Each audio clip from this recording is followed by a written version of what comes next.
So unfortunately for LeBron, the team around him is simply not good enough for him to beat the Warriors, even if he nearly beat them by himself in Game 1.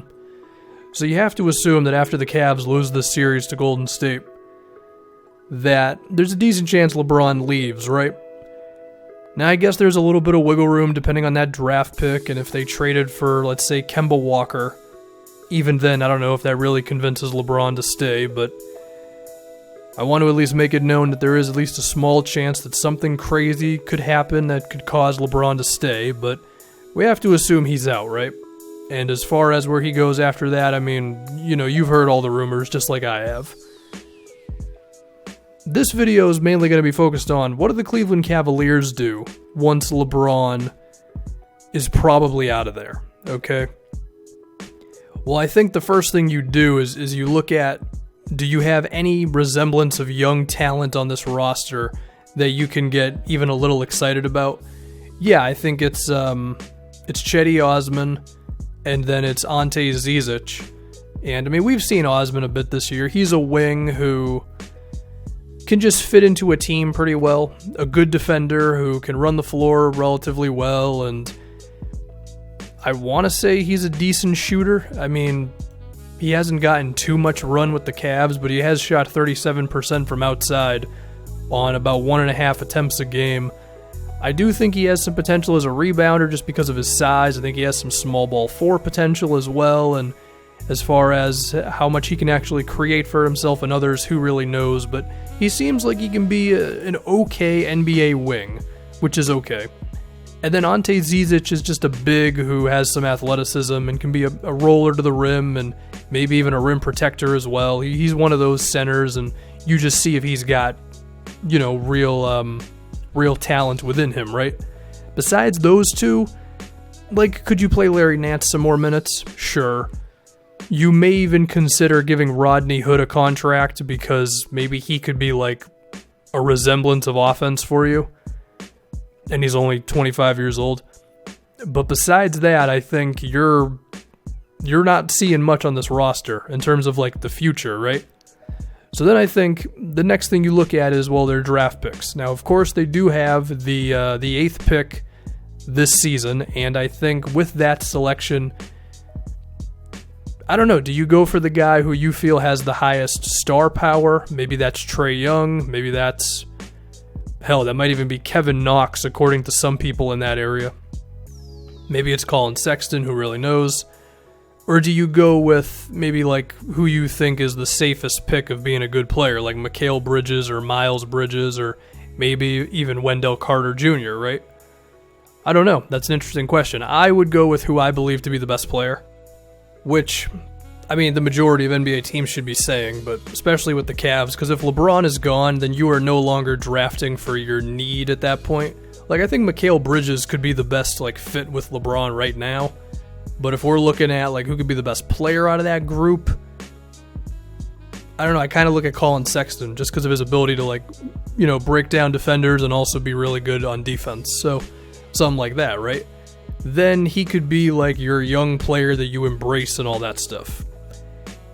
And then next season, they actually have all their picks moving forward. They did trade their first rounder this season for it was in the Isaiah Thomas trades and all that. But they still have the Nets pick, luckily. And then after that, they have all of their picks moving forward. The pick that they traded for Kyle Korver is top 10 protected, and if LeBron leaves, they would get that. And then after that, you got all your selections. So then the next conversation that comes up is trading some of the players you have here and getting assets back for them, right? Well, the number one asset you have is Kevin Love. And he might even be the only guy that you could actually get something for in return, something good in return. Because between George Hill and his contract, which, by the way, the 2020 season on George Hill's contract, only $1 million is guaranteed. So maybe that could help you out in a trade for him. He would act as an expiring contract. It's a possibility. I don't think anyone's taken Tristan Thompson with how much money he's making. The only way that happens is if it's a team who has someone on a worse contract, and I guess you would consider doing that if you could take a first-round pick back in return. between J.R. Smith, Jordan Clarkson. I don't think you're getting much. Korver's a good player, but he's also like 37 years old, so who knows what teams would really be willing to give you for him, but he's only making about $7.5 million, which isn't that bad for what he can give you, so there's a chance you could get something for him. But I think Kevin Love is the one guy where you could get something back. Now, his contract has a player option of about $25.5 million in 2020. I'm going to assume he does pick that up because I don't think he's going to get that on the open market with today's NBA, because there's not as much cap space as there was a couple years ago for everybody. So, I mean, what can you get back for Love? Are you going to get 2 first-rounders for him? Probably not. I mean, I think it's kind of clear at this point that defensively he can't hang around against the best teams in the NBA, and offensively, I don't know. Does he need someone to create for him? I mean, he's needed that with the Cavs because, you know, he has been willing to accept that role, but on some other team, are we going to see the Kevin Love in Minnesota where he shot 3-pointers more and the offense was run through him more often and he grabbed a whole lot more offensive rebounds? I don't know, but the defense is going to be there nonetheless, so I don't think you would get a huge crop of talent for Kevin Love, but I think you could get a first-round pick and maybe one good young player. As far as who would be willing to actually take on Kevin Love, I mean, the team that I immediately thought of for whatever reason is like the Wizards, right? Because they're in this weird spot where they're not good enough on offense and defense, and maybe if you acquired Kevin Love, that could give you the jolt offensively you need, right? Would you take back a first-round pick?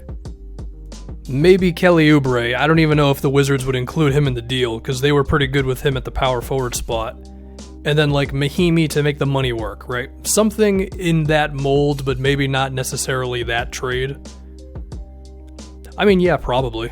You know, you get yourself a first and you get a young dude who could be something. I'm sure that there are other moves out there in the NBA that I just can't think of off the top of my head, but that's the kind of thing you would look for. Now, I guess the flip side is if you just keep Kevin Love and you just go all in on being like the 5th seed, so you draft someone with the 8th pick, you hope Kevin Love can come back to Minnesota Kevin Love, and then you just hope that with maybe some moves here and there and the fact that LeBron's money is off the books now, that could give you enough options to just put a respectable team out there. I mean, it's not a ridiculous idea.